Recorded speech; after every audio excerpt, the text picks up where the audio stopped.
সারা দিনে কখনোই আল্লাহর সেজদা করতে মন চায় না, ফজরের নামাজ কোনোদিন পড়তে মন চায় না। 1 বছরে 6 মাস এভাবে পার হলো যে জীবনে কোনো সেজদা নাই, সারা দিনে একটা সেজদা নাই। যুবক, তুমি মানুষ রইলা কেমনে রাখা? ভাইয়া আমি অনুরোধ করছি, তোমরা যারা ছেলে বসছো বাজান, একজনও গাফেল আমার জানের শত্রু, গাফেল আল্লাহর দুশ্মন। গাফেলের কাছে কথা বললে কোনো লাভ নেই।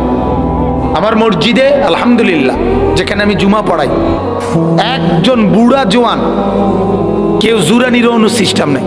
আপনি খবর লই ফরদাবাদ গিয়ে জিগায় বুড়া বেড হইতো জুড়ায় না, কাঁপ ছুটতে যায় শরীরে। বেড়া আপনি জুড়াইবেন এনে বইয়া মসজিদে সদর বদর, জি না, ডোনট সদর বদর। আপনি শুনতেই হবে, কেন শুনবেন না? আল্লাহর কথার চাইতে দামি কথা আর কার হইতে পারে বলে? কোরআনের চাইতে দামি কথা কোথায়? রাসূলুল্লাহ সাল্লাল্লাহু আলাইহি ওয়াসাল্লামের সুন্নাতের চাইতে দামি কথা আর কোথায় বলেন বাজার? আমি কেন শুনবো না আমরা? গাফলত। এই ছেলেরা মসজিদে আসে জুমার দিন, ইমাম সাহেব অহরহ বয়ান করে, ওই গাফেল ছেলে নিজেদের মধ্যে ধাক্কাধাক্কি, রসিকতা, বান্দ্রামি এটাই বছরের পর বছর করে। ফলে ইমাম সাহেবের এই প্রতি মাসের সপ্তাহের বয়ানগুলো কোনো ফায়দা হয় না। কারণ ফায়দা হয় না, কারণটা কি? গাফলতের কারণ। কথা বুঝেন নাই? শুনবার সময় সামান্যতম আগ্রহ ছিল না। মুরব্বী বসে বসে জুড়ায় মসজিদে বইয়া বইয়া জুমার বয়ান করে ইমাম সাহেব, ওটা এরম করে, মানে বইয়া বইয়া বর্ষি দিয়া মাছ ধরে, বর্ষি দিয়া মাছ ধরে, এরম ঠোকা মারে না মাছে, বর্ষিরে এরম করে আগার মধ্যে এরম করে, এইরম বর্ষি দিয়া মাছ ধরে, এরম করে জির জুড়ায় বইয়া বইয়া জুড়ায়। কথা বুঝছি? এই জন্য 60 বছর বয়সেও বিড়ি খানার অভ্যাস আর ছোঁড়ে না। কারণ ওই যে কোনো কথার তো কি নাই, আসর নাই। হ্যাঁ তো আছে বিড়ির রঙে, ওটাই ওয়াজ হইয়া কিনবে। কথা বুঝছেন? নাইলে 60 বছরে হায়াত পাওয়ার পর একটা লোক তো জুনায়েদ বাগদাদি হয়ে যাওয়ার কথা। কথা বলেন না? বাইজিদ বুস্তামি হয়ে যাওয়ার কথা। 60 বছরে কত শত বয়ান, কত ওয়াজ, কত নসিহত, কত কবর, কত লাশ, কত জানাজা, কত দাফন, কত কান্না, কত অ্যাক্সিডেন্ট, কত বিপদ, কত দুর্ঘটনা, কত কিছু আপনি দেখলেন। কিন্তু এরপরও আপনি চেহারায়, সুরতে, রঙে ডঙ্গে কবরের আখেরাতের কোনো চিহ্ন নাই। আপনার মতো শক্ত ডাকাত এই জমিন আর আসেনি।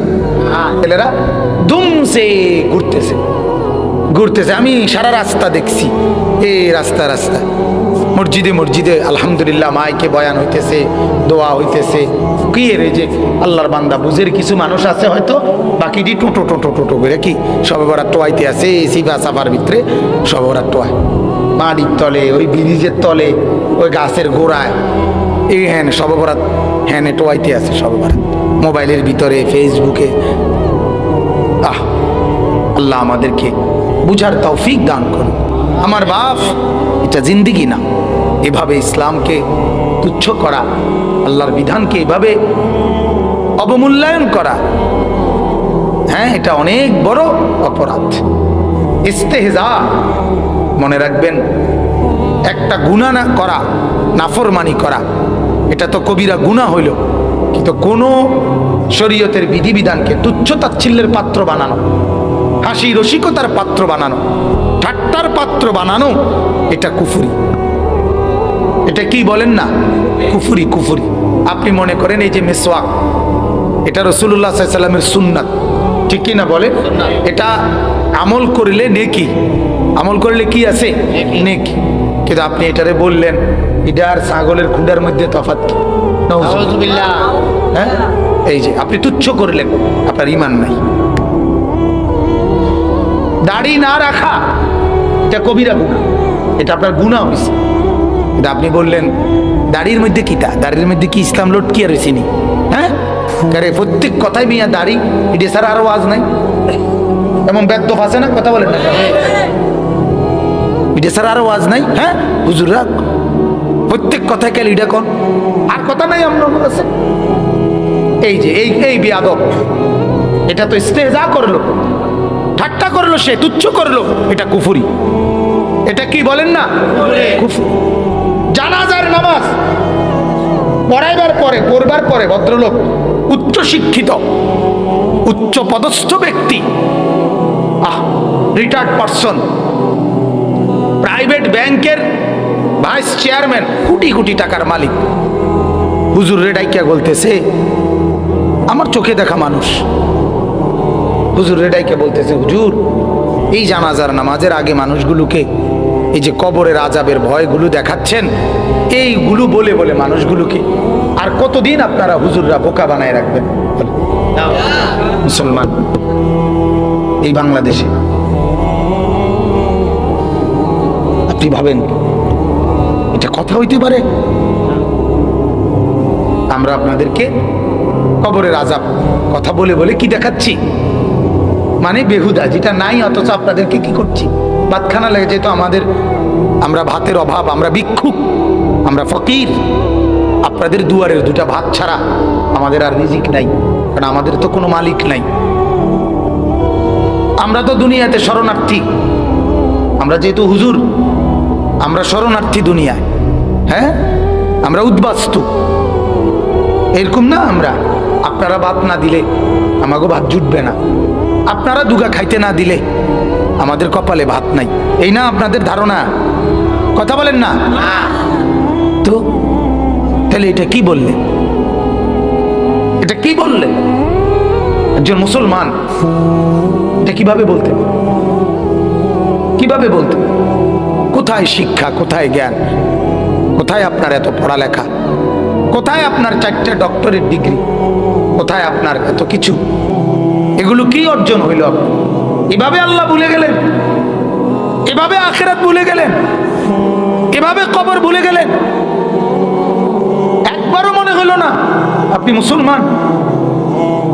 একবারও মনে হলো না বাপ?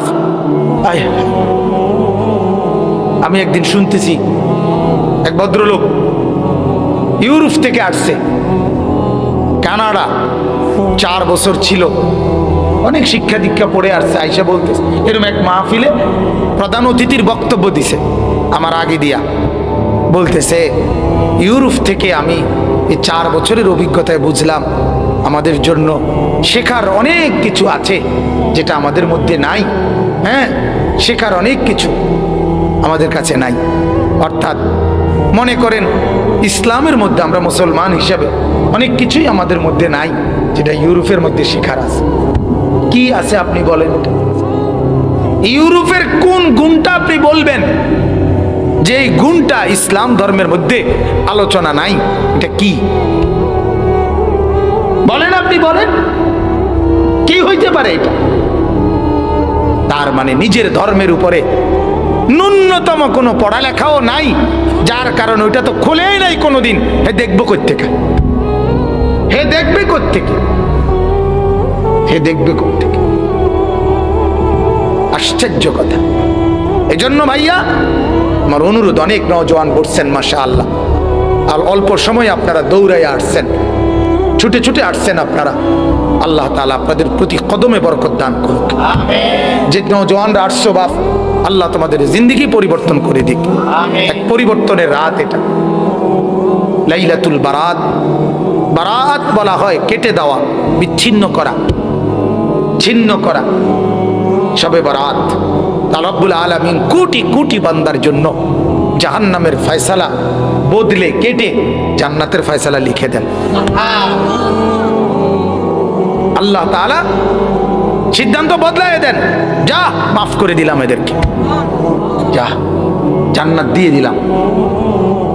এজন্য অনেক বড় লাইলাতুস সাক বলা হয়। চেকের রাত। চেক বুঝেন? এই যে ব্যাংকের চেক আছে না, এই চেক লিখে দেন রব্বুল আলামিন, মুক্তির চেক লিখে দেন।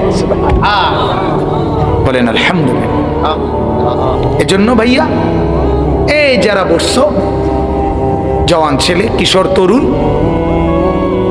সবাই মিলে অল্প একটু সময়, আমি খুব লম্বা করতে রাজি না, আমি আবার আজকের রাতে আল্লাহ হায়াতে বাঁচলে সিলেট যাব ইনশাআল্লাহ, তো গভীর রাত করা আমাদের উদ্দেশ্য না।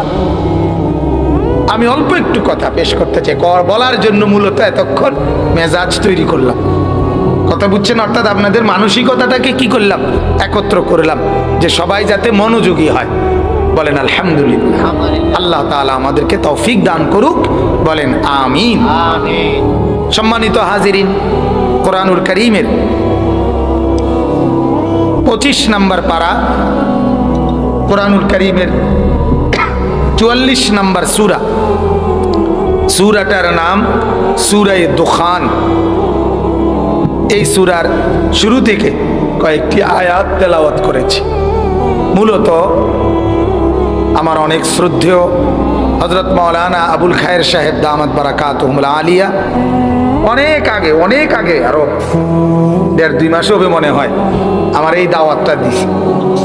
শুক্রবার মিলাইবার জন্য পিছাইতে উনি এই পর্যন্ত আসতে হয়েছে। আমার আর এর আগে কোনো শুক্রবার ডেট খালি ছিল না। ওনার কথা হলেও শুক্রবার লাগবে, এই জন্য বলছে ভাই শুক্রবার চাইয়া দেন, দরকার আমি আরো ফিচ্ছে যাব, মানে মার্চ মাসের দিকে যাব। পরে আমি এই ডেটটা ওনাকে আমি আগের থেকেই যেহেতু মহব্বত করি, চিনি, জানি। আর আজকে উনি বললেন, আমার মনে ছিল না, যদিও আমি আরো একবার কত সালে করেছে 2016 সালে আসছি।